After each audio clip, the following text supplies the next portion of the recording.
So you've started making some videos and you're excited to post them. Let's see if we can make them better.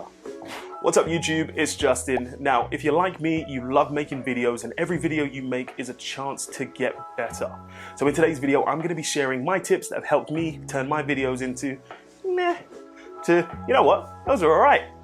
Let's get started. So let's start it off with one of the most overlooked areas that a lot of beginners tend to leave to the very end. And yes, I'm talking about audio. It doesn't matter how amazing your content is, if your audience is having trouble hearing you or you sound like you're a million miles away, trust me, they will not stick around. I've had some content in the past that people said was really good, but they couldn't stick around because they couldn't hear me. And I know as a beginner, we tend to think, yeah, let me just use the mic that's built into my camera. Don't. Just don't. To improve your audio, I would suggest getting an external mic, whether that is one that plugs directly into the camera or one like I'm using, which is a Bluetooth lavalier mic. Having something external that is focused on making better audio can really help your videos leaps and bounds. Now, once you've got your mic, the next thing to focus on is distance and surrounding. So if you're doing videos like this where it's a talking head, having the mic closer to you is going to help capture a fuller, more richer sound. So if you can get the mic relatively around 6 to 12 inches away from you, or have a lavalier mic where it's literally just below your mouth, I'd say this is around about 5 inches away from my mouth, give or take. It will help keep the sound richer and fuller during your videos. Now, the next thing to think about is surrounding. So if you're in an area that has a lot of echo, you're gonna hear that in your recordings. Doesn't matter what you do in your audio settings later on when you're editing the video, it is gonna show up some way, somehow. So if you can try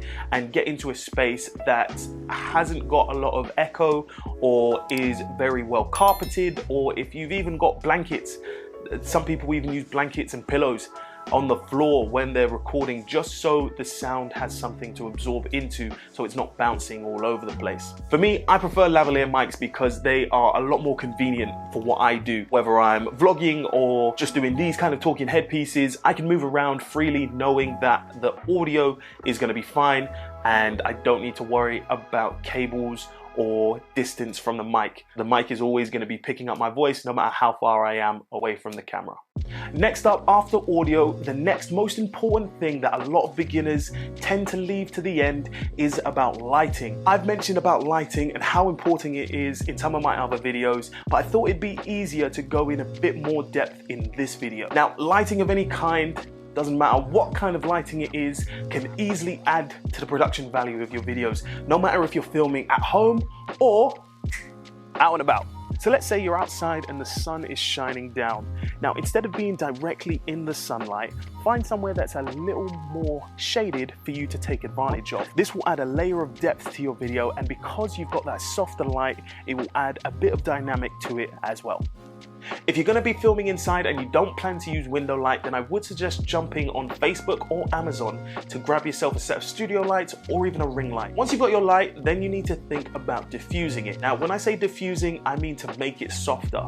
And if you've got softer light, that means that there's going to be less shadows or less harsh shadows in your light, and it's going to be a lot more flattering on the skin. Now, most studio lights will come with a diffuser in the box, but if you don't have a diffuser, then a clean white bed sheet and some pegs can do the exact same thing. Once you've got your light up and running, then you're going to need to think about position. Now, for me, I always place my lights at about a 45-degree angle away from where the camera is, just so it makes it a little more dynamic. But don't get me wrong, you can have your light front and center and have your subject very well lit, but you can run the risk, and sometimes run a high risk, of your image looking very flat. After getting the hang of where to place your key light for the best results, then you can start playing about with other lights to add more of a practical effect like you see in some of the other YouTubers' videos. You can even play around with color just to make things a lot more dynamic. After you've sorted out the other two, the third most important thing to making your videos better is location. Just changing where you are in a particular scene can help the audience stay engaged with what's happening. But hold on, we can actually take this one step further. For example, you can put them in a bag, or a shelf, or even the toilet. No, we're not going there.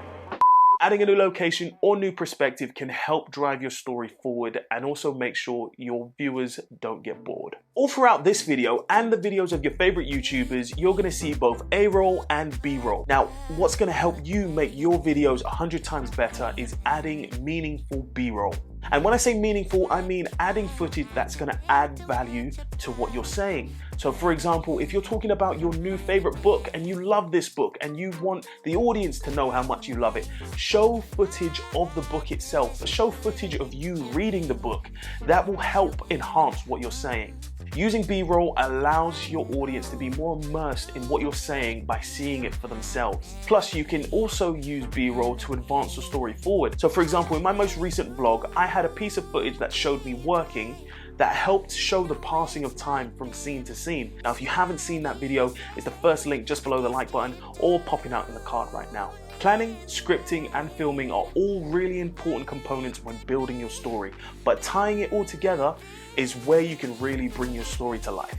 So for my final tip, I'm talking about editing. Now, as a beginner, I know there are tons of editing softwares out there. Hell, I've even done a video about the best editing software for beginners, but it's not about the editing software itself. It's about how you can use it to tell a compelling story. That means taking the time to learn to cut the fluff out of your edits and only show the best parts to really enhance your story and keep your audience engaged. A couple of YouTubers I've learned off of personally that have helped me up my editing game is channels like Full-Time Filmmaker, Peter McKinnon, Matty Hapoya, and a couple of others. YouTube is a massive resource, so use it to your advantage.